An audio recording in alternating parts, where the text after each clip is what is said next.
শুরুতে আপনাদেরকে বলি যে নায়ক অনন্ত জলিল বিভিন্ন কারণে নানান সময় আলোচিত হন, ট্রল হন, সেটা তার অভিনয়গত বা তার ফিল্মের কারণে। কিন্তু এইবার অনন্ত জলিলকে একটু অন্য রূপে দেখা গেছে এবং অনন্ত জলিল যে কথা বলেছেন, কথা যদি সত্যি হয় তাহলে খুব ডেঞ্জারাস। খুব ডেঞ্জারাস বলতে সরকার গায়ে মাখুক আর না মাখুক, আমাদের সাধারণ মানুষের জন্য ডেঞ্জারাস থেকে ডেঞ্জারাস। আর কথা যদি সত্যি না হয়ে থাকে, যেটা সরকারের মুখপাত্ররা বলছেন, তাহলে অনন্ত জলিলকে সরি বলা উচিত। ক্ষমা চাওয়া বলবো না, তিনি একজন, অনেকের কাছে তিনি তো জনপ্রিয়তার দিক থেকে, তাই না? অনন্ত জলিল যেটা বলছেন যে শুধু সাভার এলাকায় 240টা মানে কোম্পানি, গ্রুপ অফ কোম্পানি, মানে একটা দুইটা গার্মেন্টস না, এক একটা গ্রুপ অফ কোম্পানিতে 2, 4, 10, 20টা পর্যন্ত গার্মেন্টস থাকে, সেগুলো বন্ধ হয়ে গেছে। মানে 240টা গ্রুপ অফ কোম্পানিজ হলে মিনিমাম 500-700 খানেক গার্মেন্টস বন্ধ হয়ে গেছে, এরকম বলেছেন। কারণ আমি এই জায়গাটায় খুব গুরুত্বের সঙ্গে লিখতে চাই, বলতে চাই, কারণ হচ্ছে বাংলাদেশে গার্মেন্টস বন্ধ হচ্ছে, এটা অস্বীকার করার কোনো জো নেই। সরকার নানান রকম স্ট্যাটিস্টিক্স দিয়ে হিসাব দিয়ে বোঝায়। কয়েকদিন আগে যিনি সরকারের পক্ষে এই অনন্ত জলিলের কথা প্রোটেস্ট করেছেন, তিনিই বলেছিলেন বাংলাদেশের অর্থনীতি মিরাকেলই ঘুরে গেছে, মিরাকেল ভাবে সেটাকে তুলে আনা হয়েছে। বাংলাদেশের ইকোনমি সর্বনাশ হয়েছিল, এ নিয়ে কোনো তর্ক বিতর্ক নাই। কিন্তু অনন্ত জলিল যে কথা বলেছেন, সেই কথার প্রেক্ষিতে যদি আমি আগের ওই কথা মনে করি, যে তিনি যখন বললেন যে বাংলাদেশের অর্থনীতি মিরাকেল ভাবে ঘুরে আসা সম্ভব হয়েছে এই সরকারের হাতে, তার পরপরই সরকারের ঊর্ধ্বতন যারা এই অর্থনীতি হ্যান্ডেল করেন, ডিল করেন, তারা বলছে ভয়াবহ পরিস্থিতি অর্থনীতির, এটা এখন রানিং সিরিয়াস পরিস্থিতি।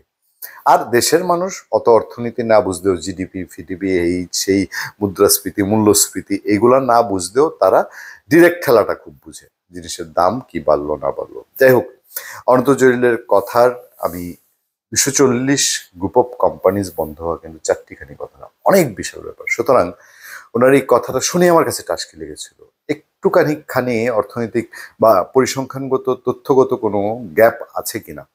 চলুন চলে যাই। অনন্ত জলিলের বডি ল্যাঙ্গুয়েজ তো আপনারা দেখেছিলেন, এবং অনেকে বলছেন যে অনন্ত জলিলকে এরকম বিদ্রোহী বিপ্লবী কখনো দেখা যায় না। আচ্ছা, ফাঁকে একটা কথা বলিনি, অনন্ত জলিল নিজে তো গার্মেন্টস মালিক এবং খুব জনপ্রিয়, পেশাদার এবং অনেক বড় মাপের গার্মেন্টস মালিক। নায়ক না যতটুকু, তার চেয়ে তার গার্মেন্টসে 12,000 কর্মী কাজ করে, কোনো কর্মী তার গার্মেন্টস চেঞ্জ করতে চায় না। তিনি কর্মীদেরকে, শ্রমিকদেরকে এত ফেসিলিটি দেন সব দিক থেকে, মানে বলতে পারেন সন্তানের মতো যত্ন করেন। এই গুডউইলটা বাংলাদেশে অনন্ত জলিল যদি 2, 4, 5টা হাতে গোনা গার্মেন্টস মালিকের থাকে অনন্ত জলিলের সেটা আছে। এবং তার যারা স্টাফ তারা তাকে গুরুর মতো মানে। শুধু ওই জায়গায় শ্রমিকের জায়গায় রাখেননি, শ্রমিকের সমস্ত পাওনা সুবিধাদি, বলতে গেলে আরো বাড়তি সুবিধাদি তিনি দিয়ে যান। প্রশ্ন তুলেছেন অনন্ত জলিল যে যারা মাস্তানি করে, যারা এই শ্রমিক লিডার হিসাবে বিভিন্ন দেশের এজেন্ট হিসাবে কাজ করে, বাংলাদেশের অর্থনীতি, বাংলাদেশের গার্মেন্টসকে পথে বসাতে চায়, বাংলাদেশের গার্মেন্টসকে সরকারকে চাপে ফেলার জন্য অনেক দেশ কাজ করে, গার্মেন্টসকে ব্যবহার করে, সেই সব শ্রমিক নেতাদের অনন্ত জলিল এক হাত নিয়েছেন এবং বলছেন যে সরকার এদের বিরুদ্ধে কেন ব্যবস্থা নেয় না। প্রবাসীদের সম্মান করি আমরা, বলছে যে ওরা অল্প 14%-এর মতন টোটাল যেই আমাদের রেমিটেন্স, বিদেশ থেকে যে টাকা আসে, যেটা আনে 16%, 14-16%-এর মতো বিদেশিরা, তো তাদেরকে যে এত ফ্যাসিলিটি দেওয়া হচ্ছে, কিন্তু গার্মেন্টস যেখানে 80-84% রেমিটেন্স আনে, সেখানে কি দিচ্ছে? যাই হোক, সরকারের পক্ষ থেকে এটা তীব্র প্রতিক্রিয়া জানানো হয়েছে। আমি এই জায়গাটায় বলবো যে আসলে গোড়ায় হাত না দিয়ে সরকারকে একটু ডানে ভামে, ধরেন অনন্ত জলিলের পরিসংখ্যান ভুল, 240-এর জায়গায় 40, 20টা গার্মেন্টস যদি বন্ধ হয়, সেটা কি বাংলাদেশের জন্য সুখবর হবে কিনা বা সুখকর হবে কিনা? অনন্ত জলিলের দাবি মিথ্যা, প্রেস সচিব, মানে এই মিথ্যাটা নিয়ে মানুষের মধ্যে কাহিনী আছে। মানুষ বলছে ওমা, অনন্ত জলিল এখন মিথ্যা কথা বলতেছে। এতে ডোনাল্ড ট্রাম্প নাকি মিথ্যা কথা বলছে বাংলাদেশ নিয়ে। এখন ডোনাল্ড ট্রাম্পের আরেক সেনাপতি তুলসী গাবার্ড, তিনিও নাকি মিথ্যা কথা বলছে। বাংলাদেশের পাবলিক যা আছে, পাবলিক তো সবসময় সব বলতে পারে না, কিছু বললেই বলে মিথ্যা কথা বলছে। মানে এইটার একটা সুরাহা আসলে হওয়া উচিত। পোশাক কারখানা সংশ্লিষ্ট দেশে 240টি গ্রুপ বন্ধ হয়ে গেছে বলে ব্যবসায়ী অনন্ত জলিল যে দাবি করেছেন তার সম্পূর্ণ মিথ্যা বলে জানিয়েছেন প্রধান উপদেষ্টা প্রেস সচিব শফিকুল আলম। তিনি এটা তার ফেসবুকে পোস্টে তিনি বলছেন, অনন্ত জলিল সরকার থেকে কিছু সুবিধা আদায়ের চেষ্টা করার আগে সঠিক তথ্য জানা উচিত। অনন্ত জলিলের সরকার থেকে সুবিধা আদায়ের কথাটা বলেছেন। অনন্ত জলিল একটা খুব পপুলার এবং এস্টাবলিশড ব্যবসায়ী, তিনি যদি চাপে পড়ছেন, তো মিথ্যা তথ্য দিয়ে চাপে বলে সরকার দিবে না, এটাও তো এই জ্ঞান বুদ্ধি তার আছে। এবং অন্তর্জুলের সঙ্গে আমার যে 2-4 বার কথা হয়েছে তাতে আমি বুঝেছি লোকটা ভঙ্গিচঙ্গির লোক না, মানে 7-5 টাইপের লোক না।